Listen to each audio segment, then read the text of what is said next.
Teď bychom se podívali na problematiku všeobecné rovnováhy a budeme se jakoby zabývat tím, co do toho modelu všeobecné rovnováhy vnáší nerovnováhu. Tak, o co vlastně půjde? Ukážeme si tady takový příklad. To znamená, jestli si vzpomínáte, tak když jsme se zabývali tím modelem všeobecné rovnováhy podrobně, tak jsme si říkali, že jeden z základních znaků je to, že v tom modelu existují pouze dvě firmy, to znamená první firma a druhá firma. Potom dalším předpokladem bylo to, že ty firmy vlastně vyrábějí pouze dva statky, statek X a statek Y. Ano, statek X a statek Y. Statek X, statek Y. To znamená, budeme jakoby předpokládat, že vlastně první firma vyrábí statek X i statek Y, druhá firma taky statek X, statek Y. Dejme tomu, že první firma vyrábí statku X 10 kusů a statku Y dejme tomu 15 kusů. Druhá firma vyrábí statku X také 10 kusů a statku Y taky 15 kusů. Jo, to znamená, vyrábí toho prostě stejně. Tak, teď jde vlastně o to, kolik se teda vyrobilo celkem. No, celkem v podstatě tedy statku X se vyrobilo kolik? 10 a 10, to znamená 20 kusů. A statku Y se vyrobilo celkem kolik? 15 a 15, to znamená celkem 30 kusů. Tak. No a teď dejme tomu, že v podstatě musíme nějak ty statky rozdělit mezi dva spotřebitele. Jo, jestli si vzpomínáte, zase dalším předpokladem je v té všeobecné rovnováze, že předpokládáme pouze dva spotřebitele. Takže tady je spotřebitel Adam, tadyhle je spotřebitelka Eva. Jo, a dejme tomu, že Adam dostane Xu 8 kusů a Y dostane, dejme tomu, 18 kusů. Jo, a Eva dostane ten zbytek, to znamená Xu dostane 12 kusů, jo, 12 a 8 je 20, no a Y dostane 12 kusů. Jo, 12 a 18 je 30. Tak, a teď v podstatě jakoby budeme předpokládat, že tohleto všechno, co jakoby platí, to, co jsme si tady prostě napsali, tak to splňuje podmínky všeobecné rovnováhy. Pokud teda platí tyhle ty čísla všechny, tak je splněna podmínka všeobecné rovnováhy. Jo? Tak, to budeme předpokládat. A pokud vlastně teda platí tyhle ty čísla, tak je nastolena všeobecná rovnováha a my se teď budeme zabývat tím, co vlastně do toho může vnášet nerovnováhu. To znamená, když se jakoby něco stane, jo, respektive co se může stát, aby se nám tyhle ty čísla nějak začaly jakoby vychylovat. Jo? Aby se nám začaly měnit, to znamená, když se nám začnou vychylovat, tak to znamená, že se nám začnou jakoby vychylovat právě z té rovnováhy. Jo, znova připomínám, tyhle ty čísla všechny, co tady prostě máme, tak předpokládáme, že takhle jsme si tu ekonomiku nastínili a takhle je splněna v té ekonomice všeobecná rovnováha. Takže co tam vlastně může způsobit, nebo respektive co může vyvolat, jo, co vyvolává nerovnováhu. Tak, co vlastně jakoby vyvolává tu nerovnováhu? Tak, za prvé jsou to vlastně inovace. Jo, vemte si, že když v podstatě bude třeba ten statek X se vyrábět trochu jinak, respektive bude prostě inovovaný o něco, jo, ten statek X se třeba trochu změní, no tak pochopitelně oni ho vlastně začnou vyrábět trochu jiný množství, že jo, protože bude třeba hodně inovovaný. Jo, tak se vlastně začne vyrábět jiný množství, nebo respektive větší množství, jo, a to nám v podstatě teda, když ho vlastně začnou vyrábět víc, že jo, tak vlastně, když ho začnu vyrábět víc, tak to znamená, že když statku X vyrábím víc, tak Y logicky musím vyrábět méně, že jo, protože ty pracovníky a ten kapitál, který používám na výrobu statku Y, převedu na výrobu statku X, abych ho mohl vyrobit víc, jo, protože je inovovaný, je nový, jo, tak ho prostě budu chtít lidem prodat a tak dále. To znamená, tyhle ty čísla se nám začnou měnit. Tím pádem se začnou měnit tyhle čísla, tím pádem se mění i tahle čísla. Takže inovace skutečně do toho vnáší prostě, když to tak řekneme, takový nepořádek, to znamená, vyvolává to nerovnováhu. Ano, to jsou inovace. Potom tam máme nějaký vliv, řekněme, přirozeného prostředí. Přirozeného prostředí. Jo, ten vliv jakoby přirozeného prostředí, tam pochopitelně záleží, to si pod tím člověk jakoby může představit, že jo. Přirozené prostředí prostě znamená, že ty firmy například, i ty spotřebitelé fungují v nějakém přirozeném prostředí a tam pochopitelně může dojít k nějakým vlivům, jo. Dejme tomu, já nevím, kdybych třeba řekl, já nevím, třeba povodně, tak to by se jako dalo v podstatě asi charakterizovat, ne? Jako vliv přirozeného prostředí. No a když my prostě tu první firmu smetou povodně, že jo, tak tam zůstane jenom ta druhá firma, tím pádem tyhle ty statky těch 10 a 15 se nebude vyrábět, tím pádem se zase změní tohle množství, jo, vlastně se změní i tohle a tohle množství, že jo, protože ta firma tam bude sama, tak asi bude vyrábět jiný množství těch výrobků, jo.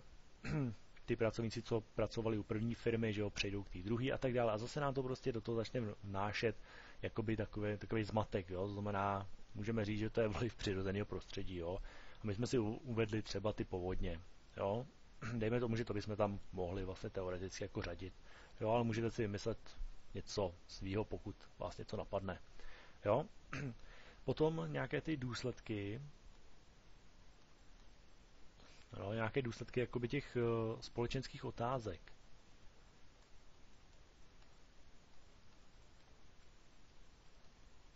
Jo, v té ekonomice. Jo, to vlastně jakoby znamená, že jakoby ta společnost je většinou založená na nějakých, řekněme, kulturních pravidlech. Že jo? Jo, to znamená, pokud bychom uvažovali, že v podstatě tato rovnováha se týká země, jo, třeba Indie, kde prostě žijou třeba hinduisti, že jo, tak pokud statek X prostě bude, řekněme, hovězí maso, že jo, tak hinduisté vlastně hovězí maso nejedí. Jo, takže to by nám tam zase vneslo hodně velkou nerovnováhu, že protože oni by, ta první a druhá firma by vyrobili tadyhle 10 kusů nějakého hovězího masa, respektive 10 kilo třeba, jo, ta druhá firma taky, ale nikdo by to nejet, jo, slušně řečeno, že jo. Takže zase by nám to tam prostě vnášelo nerovnováhu, protože ty statky X by v podstatě nikdo nechtěl, že jo. Jo, takže i ty důsledky společenských otázek v té ekonomice, to znamená takové ty třeba ty kulturní věci, náboženství a tak dále, jo, nám tam zase můžou vnášet prostě nerovnováhu. Jo, respektive může to vyvolat nerovnováhu. Jo? Tak, no a potom jsou to třeba státní zásahy.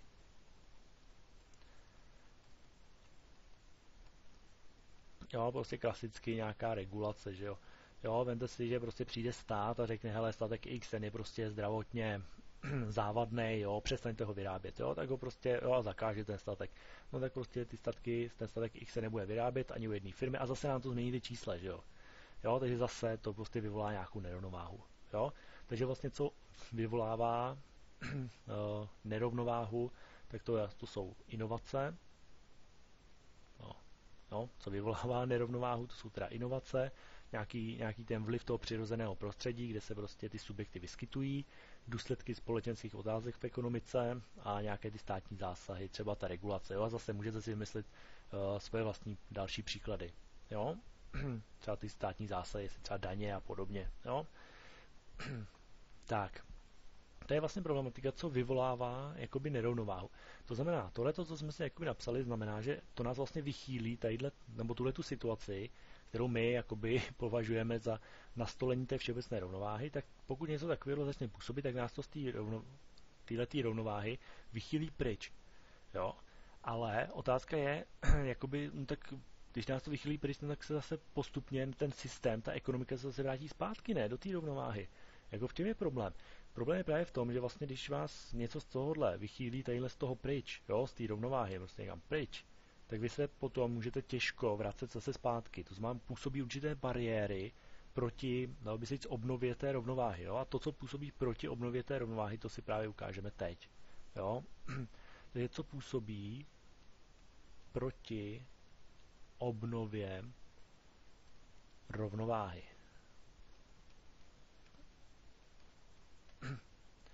Jo, znovu připomínám, tyhle dvě věci musíte rozlišovat, jo, co vyvolává nerovnováhu, to znamená, že nás to z té rovnováhy vychýlí pryč, jo, a potom, co brání tomu systému, aby se zpátky do té rovnováhy vrátil. To je to, co brání prostě proti obnově té rovnováhy, jo. To znamená nezapomenout, že jsou to vlastně dvě odlišné věci, jo, tohle a tohle, jo. Tak, za prvé jsou to vlastně jakoby informační bariéry, nebo informační bariéra. Informační bariéra. Jo, ta informační bariéra v podstatě jakoby zase může být, nebo můžete si vymyslet nějaký své vlastní příklady, jo, a ty informační bariéry, jo, vemte si, že prostě tadyhle firma vyrábí tolikle, XY, ta druhá firma taky XY, jo, a dejme tomu, že oni prostě třeba, jo, nevědí, kolik třeba by chtěli vlastně ty spotřebitelé nějakým způsobem spotřebovat. Dejme tomu, že ty spotřebitelé třeba řeknou preferují statek X, jo.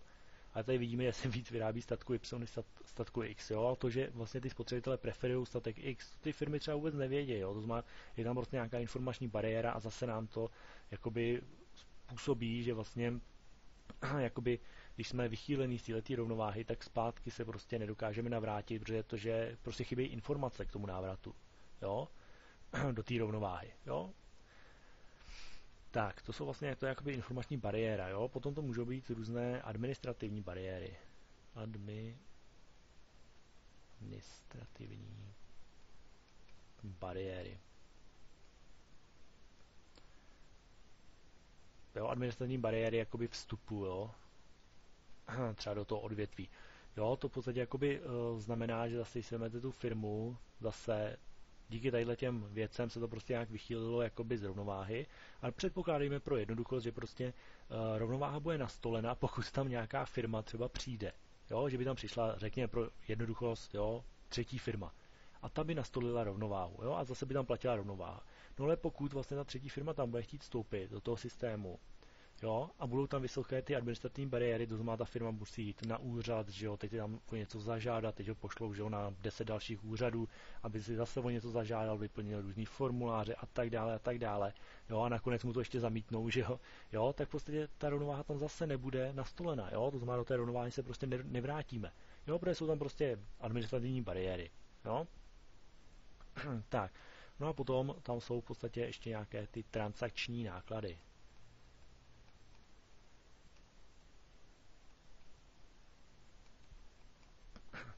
Jo, zase transakční náklady vstupu, po případě i pochopitelně jakoby výstupu, jo, z toho odvětví. Jo, to znamená transakční náklady na vstup do odvětví zase, jo, zkusme stejný příklad, prostě jsou dvě firmy, něco se stalo, tím pádem nás to vychylilo z rovnováhy a teď prostě začnou působit ty transakční náklady a zase předpokládejme, že vlastně kdyby tam přišla teď třetí firma do toho odvětví, tak zase je nastolena třeba rovnováha, jo, takhle jednoduše se na to podívejme.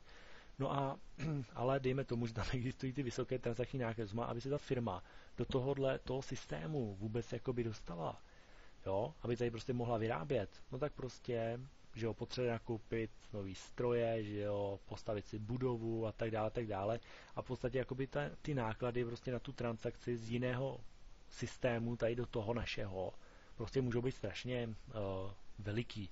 Jo, to znamená, že prostě jsou s tím strašní problémy, strašně velké investice, chce to strašně moc peněz, jo, a to znamená, že do toho systému, do tohleto, jak řekneme, odvětví, se prostě ta firma těžko dostane, jo, protože jsou tam právě vysoký ty transakční náklady, to znamená náklady na tu transakci toho vstupu té firmy do toho našeho systému tadyhle, jo.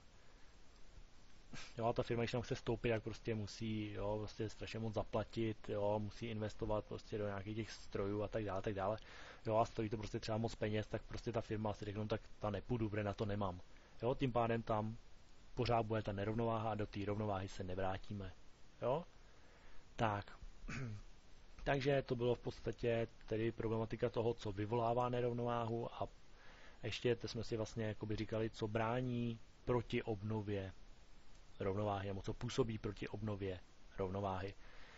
Jo, takže je v podstatě o to, že ta všeobecná rovnováha, prostě pokud tohle to byla naše všeobecná rovnováha, charakterizovaná těmito čísly, jo, a těma hodnotama, tak v podstatě ta nerovnováha může být vyvolána tím, jinak řečeno ty čísla se můžou měnit v důsledku toho, že přišla nějaká inovace, že došlo k vlivu přirozeného prostředí, že v podstatě tam zašly působit důsledky společenských otázek v té ekonomice, v tom systému, anebo státní zásahy, třeba nějaká ta regulace a podobně. Jo? To vlastně vyvolalo nerovnováhu a co nám brání k tomu, aby jsme se z té nerovnováhy zase vrátili zpátky do té rovnováhy. To znamená, co brání proti obnově té rovnováhy. No to je teda například informační bariéra, potom administrativní bariéry vstupu, jo, nějaká ta byrokracie, jo, papírování a tak dále, a potom třeba ty transakční náklady vstupu, v případě výstupu, jo, z toho odvětví. Takže to v podstatě brání proti obnově rovnováhy. A ještě by v podstatě mohla jako vzniknout jedna otázka, jak v podstatě jakoby ten systém, když se představíte, že vlastně tu všeobecnou rovnováhu, my jsme si vždycky znázorňovali nějakýma grafama, že jo.